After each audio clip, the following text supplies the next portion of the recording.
FDL rencontre.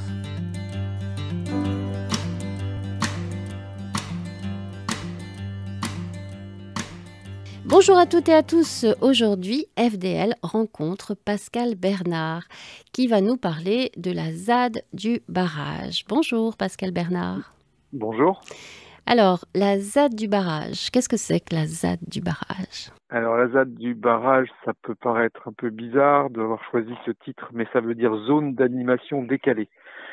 C'est une association? Euh, c'est une association qui propose depuis plusieurs années des concerts, de l'animation sur un site qui se situe à Panseau, sur la commune de Limenton, au bord du canal du Nivernais. Et on reprend un peu notre activité après 2 ans de pause, notamment suite au Covid, et avec voilà, de nouvelles ambitions, de nouvelles envies et un nouveau terrain de jeu. Ça se situe à côté du camping, c'est ça? Ou dans le camping? Oui, à côté du camping, un peu plus loin que le camping de Panseau, sur un site qui était désaffecté depuis de très nombreuses années, puisque c'est l'ancienne scierie de Panseau qui a fermé ses portes au début des années 80 et qui était devenue progressivement une friche que l'association a décidé de racheter en partie. Voilà, on s'est lancé dans un défi de défricher, de nettoyer presque 2,5 hectares.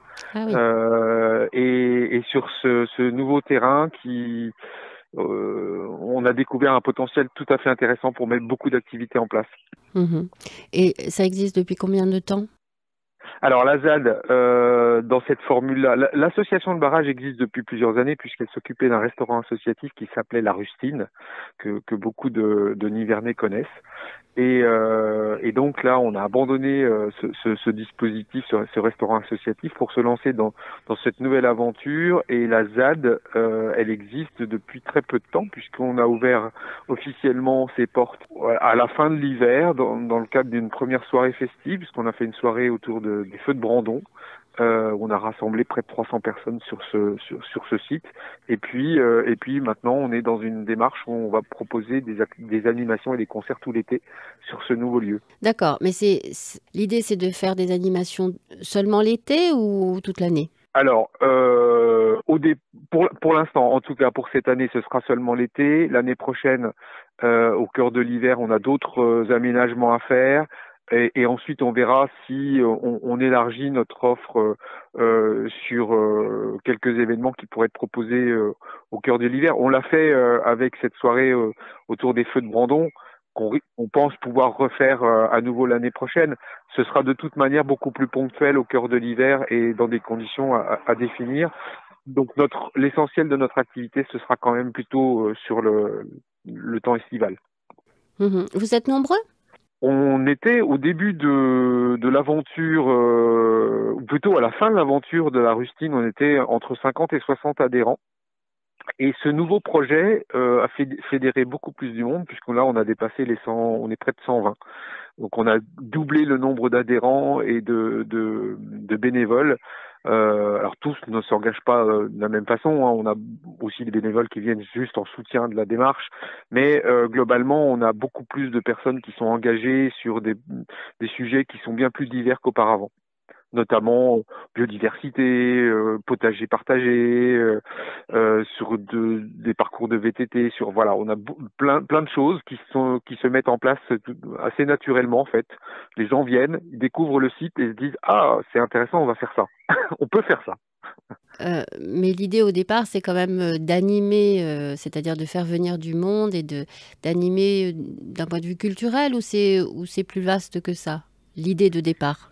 C'est plus va- Alors c'est plus vaste que ça. Au départ, le point de départ, quand on a créé cette association, le barrage, il y a un peu plus d'une dizaine d'années, c'était redynamiser le site de Panseau, apporter des services, notamment en direction des touristes qui fréquentent quand même souvent ce site pour plein de raisons. Il y a la véloroute qui longe le canal, il y a le canal du Nivernais, il y a un petit port de plaisance où on accueille beaucoup de bateaux. Et puis le site au-delà de ça est vraiment très sympa.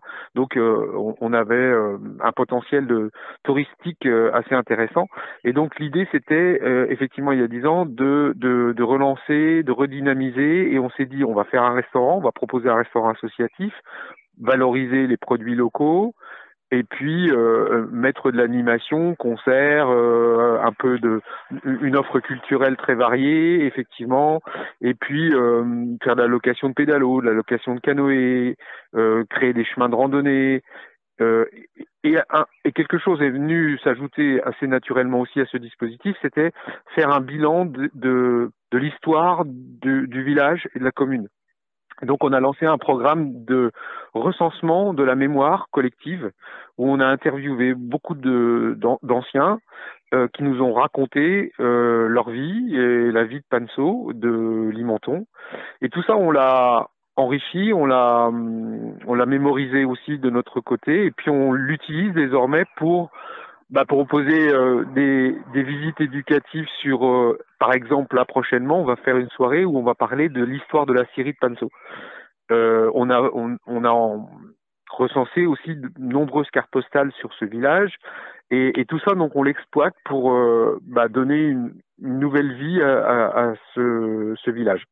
Alors ça aura lieu le 26 juillet, mardi 26 juillet. Exactement. La soirée du 26 juillet, c'est exposition carte postale et une explication détaillée, une balade découverte au milieu de l'ancienne Syrie avec l'historien Monsieur Perret qui était maire de la commune et qui est professeur d'histoire géo en retraite désormais, et qui a pris le temps de raconter l'histoire de Panso dans un ouvrage qui devrait bientôt paraître, de Panso et de Limenton surtout.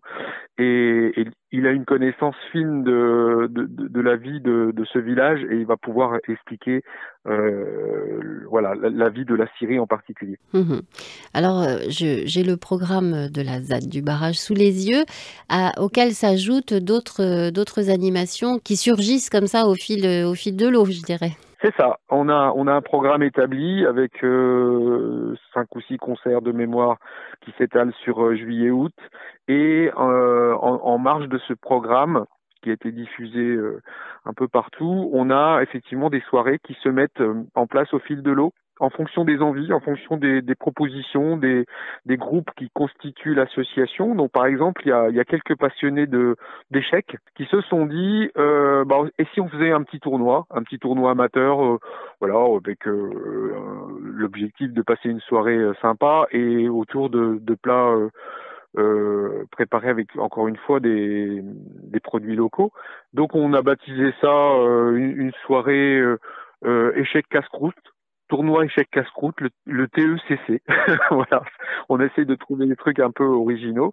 Et donc, on fait ça le 12 juillet, le mardi 12 juillet. Donc, c'est notre prochaine activité à partir de 19h. Ceux qui ont envie de passer un bon moment et de jouer aux échecs peuvent nous rejoindre à partir de 19h ce soir-là. Et puis, il y a d'autres soirées qui se préparent. Alors, autour des étoiles au mois d'août, autour de la fabrication partagée. Et ça, c'est quelque chose qui est venu aussi s'ajouter à la démarche en cours, c'est que il y a des groupes qui souhaitent créer par eux-mêmes des choses qu'on pourrait laisser sur la ZAD. C'est-à-dire qu'on va faire un espace détente, mais on s'est dit, quitte à faire des hamacs, à poser des hamacs, autant les fabriquer nous-mêmes. Donc, il y a un petit groupe de fabrication qui se met en place autour de ça. On a un groupe qui s'appelle les bricolous. Alors, les bricolous, eux, ils servent à tous les autres. C'est-à-dire qu'ils sont toujours là au service des autres groupes, et ils sont là pour créer, fabriquer, et on fait ça aussi de façon collective. Donc il y a toute une mouvance qui s'appelle les tiers-lieux. En ce moment, on parle beaucoup de ça. À Lusy, il y a un tiers-lieu, et puis ailleurs aussi. Et on s'est dit, mais en fait, on est aussi un tiers-lieu. Donc on a vérifié un peu les critères pour être tiers-lieu, mais effectivement, on est aussi dans cette démarche où on est dans la co-construction, le partage, et on essaye d'inventer à la fois des nouvelles offres d'animation, mais de façon collective. Et en fonction des besoins aussi de vos adhérents. Ce sont vos adhérents qui proposent ces diverses activités ?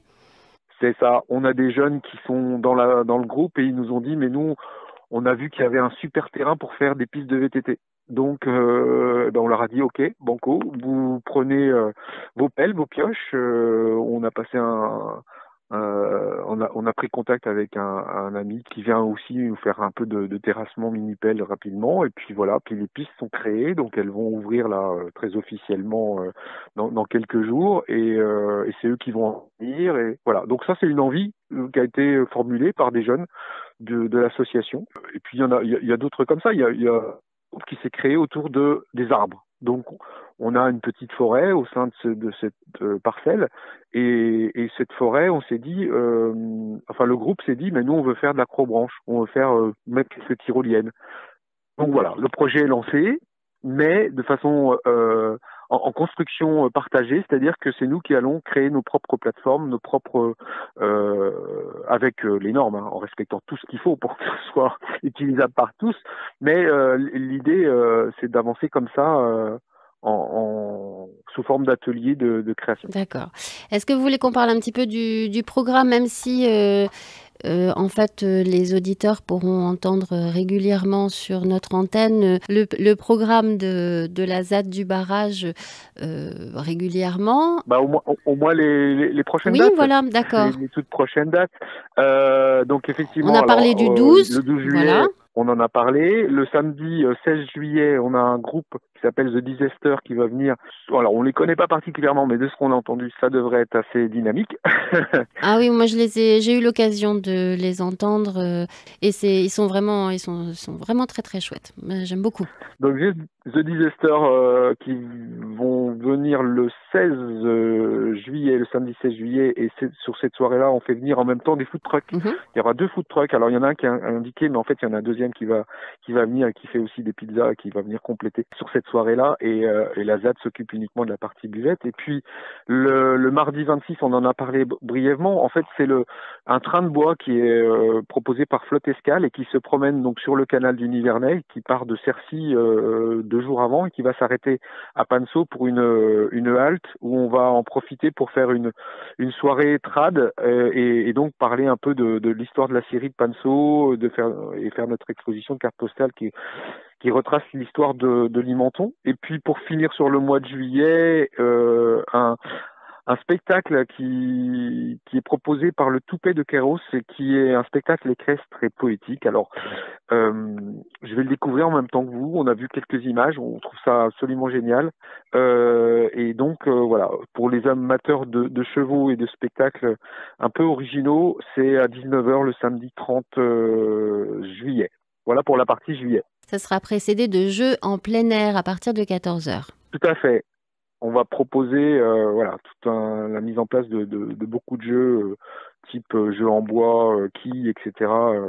qui va précéder effectivement ce spectacle. Donc j'imagine que toutes vos animations sont à découvrir aussi sur une page Facebook? Exactement, la page Facebook Le Barrage, tout simplement.